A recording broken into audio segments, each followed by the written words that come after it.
আগামী 20 তারিখ কুর্মী সমাজ থেকে আমাদের অজিত কাকা রেল অবরোধের ডাক দিয়েছেন। আমরা তাই ব্যক্তিকে আমরা সম্মান করি। শুভেচ্ছা অভিনন্দন সবাইকে জানাই। আর আগামী 20 সেপ্টেম্বরতে কুর্মী সমাজের ডাক হয়েছে রেল টেকা।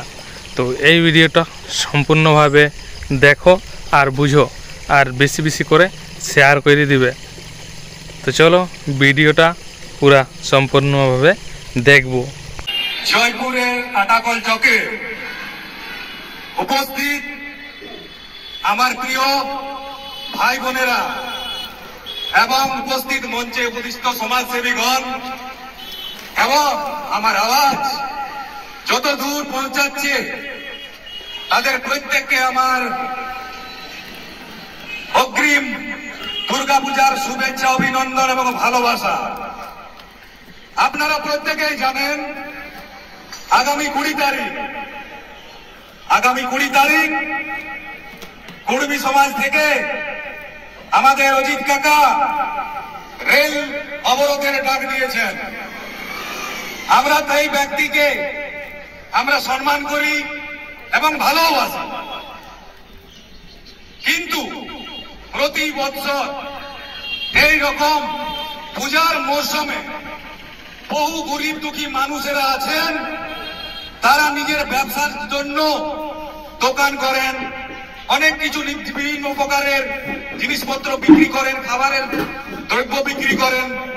সেই বিক্রির টাকায় তার পরিবারের ছোট ছোট বাচ্চা শিশুরা তারা হয়তো সারা বছর হাসি খুশিতে থাকতে পারবে। কিন্তু আপনি অজিত কাকা সেই বাচ্চাদের মুখের হাসি এবং পেটের খিদা আপনি লুটে নিচ্ছেন। এটা কিন্তু আমরা কোনো মতেই কিন্তু মেনে নেব না। আপনি গণতান্ত্রিক পদ্ধতিতে আপনি এইসব করুন, আপনাকে আমরা পূর্ণ সমর্থন করব। আপনি জানেন যে এই অবরোধে কত মানুষের কত অসুবিধার সম্মুখীন করতে হয়। আপনি জানেন বহু দূর দূরান্তের থেকে মানুষ চিকিৎসার জন্য এক প্রান্ত থেকে অন্য প্রান্ত যায়। কেউ ক্যান্সার পেশেন্ট যায়, কেউ পেটের রোগীতে যায়, কারো পায়ের খারাপ অবস্থায় যায়, কেউ ব্রেন টিউমার হয়েছে সে চিকিৎসার জন্য বিভিন্ন দূর দূরান্তে ট্রেনে করে যাতায়াত করে। তারা যদি ট্রেনের টিকিট কেটে আগে থেকে রেখেছে, কিন্তু আপনি যদি সেই 20 তারিখ একটি অবরোধের ডাক দিয়েছেন, তো সেই গরিব মানুষটির অবস্থা কি হবে? শুধু গরিব মানুষ নয়, অসুস্থ কিন্তু বড় লোক, গরিব লোক বা মধ্যবিত্ত পরিবার কাউকে চেনে না। কিন্তু সেই মানুষগুলি তারা চিকিৎসা কি করে করবে? ট্রেনে কি করে তারা যাবে? এরকম অবরোধ আপনি যে বারংবার মানুষজনের কথা, গরিব দুঃখীর কথা চিন্তা ভাবনা না করে একরকম ভাবে ডাক দিয়েই যাচ্ছেন, এটা কিন্তু মনে নেবে না। এটা জনগণ আপনাকে সঠিকভাবে জবাব কিন্তু দেবে। দেখুন, আপনি হয়তো কুর্মী সমাজ করছেন, ভালো কথা।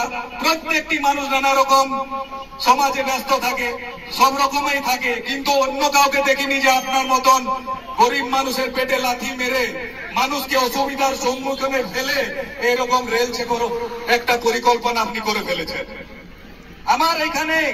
আমাদের এখানে পশ্চিমবঙ্গের রাজ্য সরকার খুব ভালো। আপনাকে হয়তো তিনি সেরকম পজিশন হতে গেলে আপনাকেও অসুবিধার সম্মুখীন করতে হবে। আপনাকে বারবার জনগণ সবাই কাকুতি মিনতি করে সবাই প্রত্যেকে আপনাকে দূর থেকে কিন্তু বলে এই বন কিন্তু আমরা মানছি না এবং মানব না। আপনি জানেন এই রেল ছেকর অপরাধে আইনত দণ্ডনীয় অপরাধ, আপনাকে জেল যেতে হবে। এই কথাও কিন্তু আপনাকে মাথায় চিন্তা করতে হবে। হ্যাঁ, আপনাকে সবাই ভালোবাসে, কিন্তু আপনাকেও তো আমাদেরকে ভালোবাসতে হবে। প্রত্যেকের কথা মাথায় চিন্তা করে আপনিও তো চিন্তা ভাবনা করুন যে আমি যে বারংবার প্রতি বছর দুর্গাপূজার আগে এরকম একটা গরম আবহাওয়ার সৃষ্টি করছি, এই গরম আবহাওয়া সৃষ্টি করে কিছু লাভ হবে না। আপনি শান্তিপূর্ণ ভাবে সুন্দর ভাবে বসে মিটমট করাটাই আপনার আমাদের সবার মনে হয় সেটাই শ্রেয় হবে।